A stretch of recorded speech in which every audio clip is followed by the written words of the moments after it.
자, 그러면 이제 이번에 아까 잠깐 말씀하셨던 하이닉스가 아직까지는 뭔가 내년도 완판, 뭐 내후년도까지 완판 이런 기사가 나오지 않고 실제로 공급 계약에 대한 건 없지만 역시나 HBM4 가격을 한 60에서 한 70% 정도 3E보다 높인 인상을 했습니다.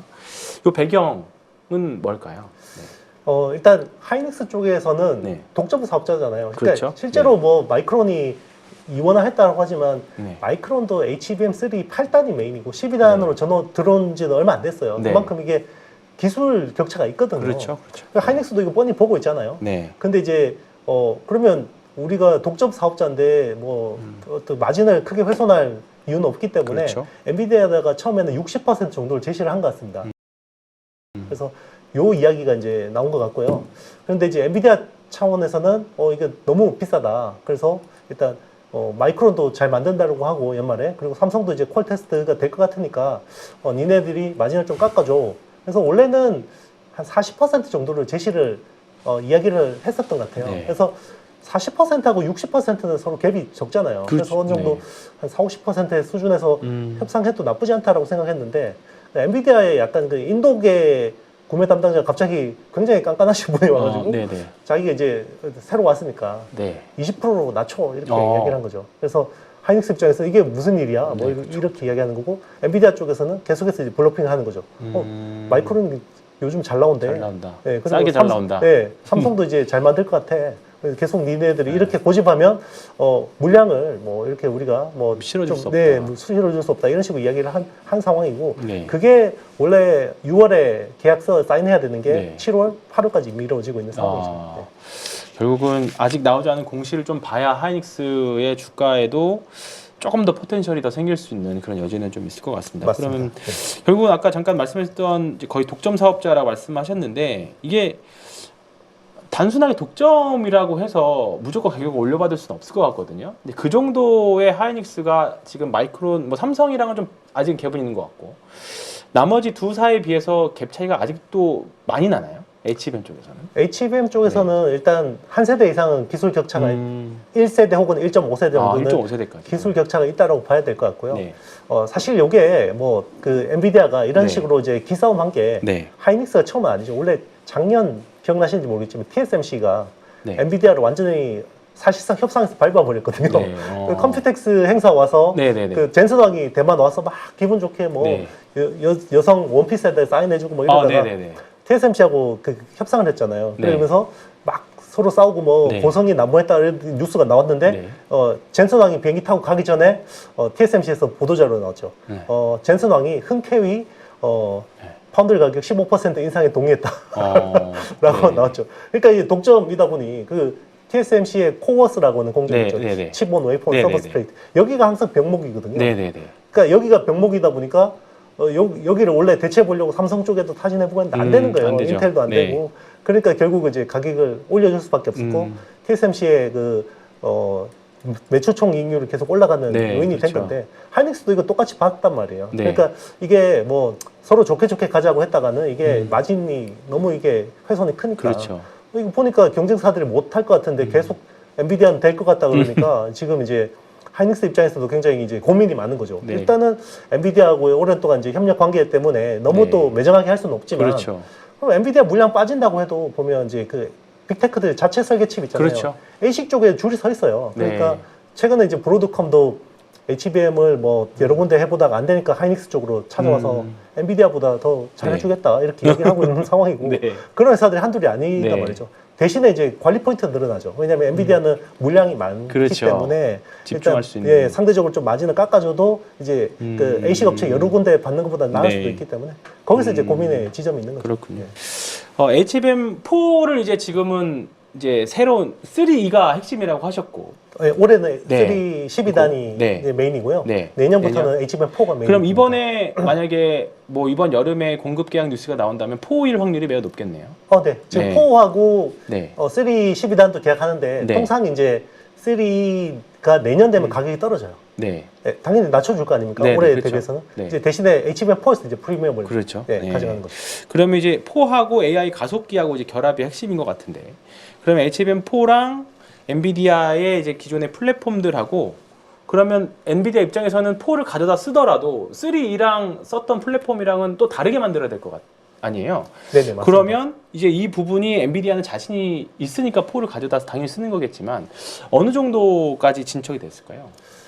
이제 일단 기존에는 지금 쓰는 게 블랙웰이라는 네, 아키텍처거든요. 블랙웰. 네. 그러니까 블랙웰이라는 아키텍처는 GPU입니다. 네. 그래서 이걸 이제 처음부터 조금 설명드리면 이제 네. 아키텍처 네이밍을 어떻게 하냐면 유명한 수학자, 물리학자들 이름을 따서 이제 네. 이렇게 짓는데 원래 그레이스 호퍼라는 네. 물리학자 그 수학자 이름을 네. 따서 그레이스라는 CPU가 있어요. 네네네. 그레이스는 CPU고 그리고 이제 호퍼는 GPU입니다. 네. 그래서 이제 엔비디아가 있었죠. 원래는 자기네들이 그 암페어까지만 해도 그 전에 이제 암페어였고요. 네. 암페어까지만 해도 CPU를 인텔이나 AMD 거를 썼죠. 그렇죠. CPU를. 네네네. 그러다가 이제 호퍼 들어서는 그레이스라는 CPU를 자체 설계를 네. 했어요. 암코어 기반으로 네. 해서 자체 설계를 했고 그리고 블랙웰 같은 경우는 CPU는 그대로 뒀어요. 그레이스를 그대로 네. 두고 블랙웰만 이제 네. 쓴 거거든요. 그래서 네. 그레이스 블랙웰이 된 겁니다. 네. GB200, GB300 네. 이렇게 아, 되는 네네. 거고요. 그런데 이제 내년에 나오는 거는 CPU도 바뀌어요. 네. 그래서 베라 루빈이라는 이제 수학자 네. 이름을 따서 이제 베라 CPU가 나오고, 네네. 그리고 이제 루빈 GPU가 나옵니다. 네. 그래서 루빈 GPU에는 HBM4가 메모리로 채택이 되고요. 네. 지금 블랙웰 같은 경우는 HBM3E가 네. 채택이 되는 거고, 네. 그리고 이제 그레이스 CPU 주변에도 메모리가 그렇죠. 있잖아요. 네. 기존에 법정 LPDDR을 썼어요. 네. LPDDR5를 네. 썼는데 네. 베라 CPU부터는 소캠이라고 하는 새로운 네. 커스텀 메모리가 들어가요. 이 소캠이라는 거는 약간 LPDDR을 수직으로 싸서 이제 연결하는 건데 HBM4처럼 아주 하이엔드는 아니에요. 근데 좀 수직으로 쌓아서 밴드위스를 좀 더 높인 네. 그런 기술이라고 보면 되는데 거기서 이제 구조가 많이 바뀌는 거고요. 그리고 그렇습니다. 이제 네. 요거를 서버 보드로 만들어야 되잖아요. 네. 그래서 서버 보드를 만들 때는 기존에 이제 그레이스라는 CPU하고 블랙웰이라는 GPU를 굉장히 매끄럽게 연결을 했었습니다. 그거를 이제 그 컴퓨터 구조를 비앙카 구조라고 합니다. 그래서 CPU 한 개에다가 GPU 두 개를 꽂아서 요거를 이제 원활하게 돌리는 게 비앙카 구조고요. 네. 요게 이제 베라 루빈으로 가면 코델리아라는 새로운 구조로 갑니다. 그래서 CPU, 그러니까 베라 CPU가 두 개 들어가고 그 루빈 GPU가 네 개가 들어가요. 그래서 이게 뭐 CPU 한 개, GPU 두 개 엮는 거하고 CPU 두 개하고 GPU 네 개 엮는 게 뭐가 차이가 있냐라고 네. 생각하지만 이게 기술적으로 들어가면 엄청나게 어렵거든요. 그래서 이제 걱정하는 게 블랙웰이 사실 1년 만에 나온 칩이었거든요. 네.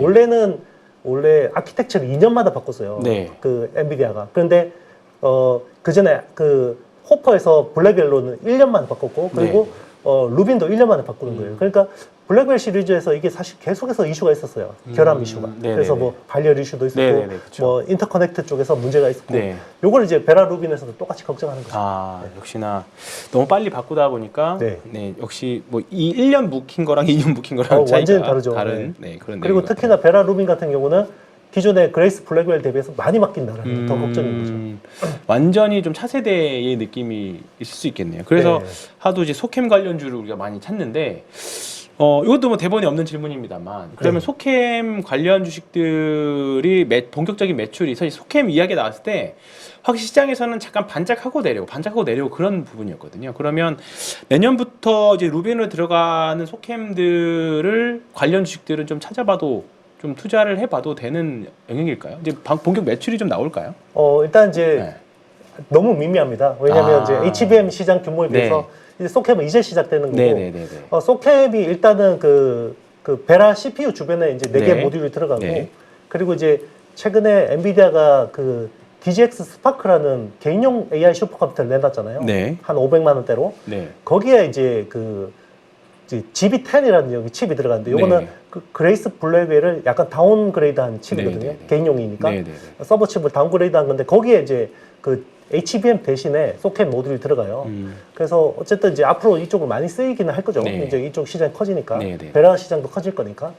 근데 중요한 거는 1세대 소캠을 마이크론이 독점해요. 그러니까 이거는 이제 마이크론이 기술력이 뛰어나서라기보다는 엔비디아 입장에서는 지금 HBM도 하이닉스한테 코 깨서 그렇죠. 끌려가는데 소캠까지 주면 이게 공급망 관리 완전히. 차원에서 너무 그런 거죠. 그래서 사실 소캠의 당초 기술 스펙을 많이 낮췄어요.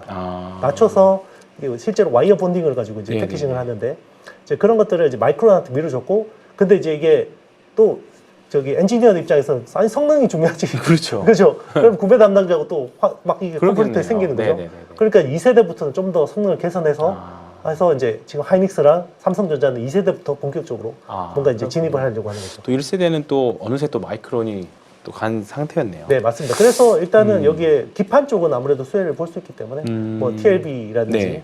뭐 대덕전자 이런 네. 회사들 한번 뭐 약간 근데 당분간은 테마성이 가능성이 테마성일 확률이 높다. 네네. 뭐 아시겠지만 주식들이 테마로 기대감으로는 올라가지만 네. 막상 실적 시즌에 까봤을 때 관련 매출이 없으면 폭락하는 것처럼 맞습니다. 아직까지는 소캠은 뭐 주가는 좀 다른 영역일 수 있지만 아직 실제 의미 있는 매출까지는 좀 시간이 걸린다라고 말씀해 주셨습니다.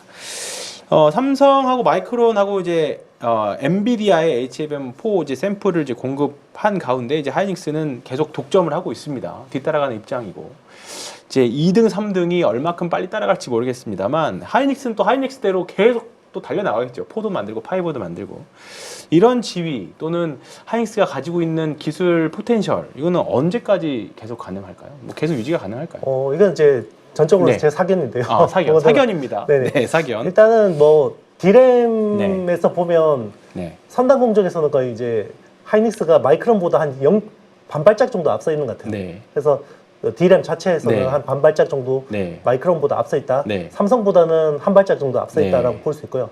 그러면 그 뒤에 패키징하는 기술은 네. 패키징하는 기술이 SK 하이닉스하고 마이크론 삼성전자의 기술 계열이 좀 달라요. 그러니까 이거를 이제 디램 칩을 가지고 수직으로 쌓아서 연결하잖아요. 그때 이제 붙이는 공정이 다르거든요. 네. 그렇죠. 맞습니다. 네, 그래서 하이닉스 같은 경우는 메스 리플로 몰디드 언더필이라고 하는 그 MR 머프라는 기술을 써요. 네. 그래서 그쵸. 그 기술을 기반으로 하는 거고, 그리고 이제 마이크론이랑 삼성전자 같은 경우는 서멀 컴프레션 논 컨덕티브 네. 필름, 그러니까 TC NCF라는 기술을 쓰는데 네. 이걸 아주 쉽게 제가 설명해 보면 D램을 일단은 마이크로 펌프하고 가저 팝을 해서 이렇게 네. 12층을 만들어요. 네. 요거를 초콜릿 퐁듀 같은 데 있잖아요. 네.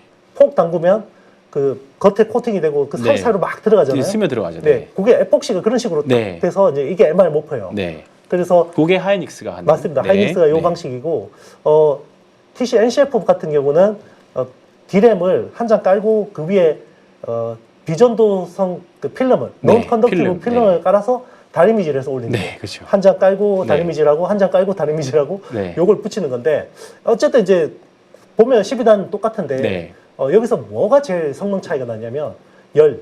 그렇죠. 예, 열 휘어지는. 네, 맞습니다. 그래서 열 배출에서 30% 정도 성능 차이가 나요. 엄청 많이 차이 나요. 네, 차이가 그러니까 요거는 이제 뭐 중간에 소프트웨어적인 어떤 그런 네. 도움이 없이 네. 그냥 비교했을 때는 그 정도로 차이가 나는 거고 그리고 이제 TC NCF 쪽에서는 이제 주장하는 게 요게 16단, 뭐 18단, 20단 가면 NCF가 더 유리하다. 이런 이야기가 더 많이 싸우면. 네, 더 많이 싸우면. 네. 왜냐하면 이게 그 워피지라고 해서 디램 낱장을 워낙 얇게 갈다 보니까 이게 휘어져요. 그렇죠. 그러니까 이제 그런 부분에서 이제 MR 모프는 아마 12단, 16단에서 좀 한계가 있을 거다라고 주장하는 거고, 이제 근데 이건 좀 더 봐야 되는 건데요. 그러면 만약에 여기서 주장하는 대로 MR 모프의 기술적인 결함이 있다라고 보면 제가 보기에는 HBM4까지는 12단이 메인이 될 것 네. 같고 HBM4E부터 이제 16단. 어, 그러면 제가 보기에는 쌓는 거네. HBM4E, 그러니까 지금 내년에 나오는 HBM4, 네. 그 뒤로 이제 루빈 울트라에 들어가는 네. HBM4E까지는 제가 보기에 하이닉스가 뭔가 기술적으로 뭐 갑자기 큰 삽질을 하지 않는 한 뭐 잡힐 가능성은 낮다라고 보고 있습니다.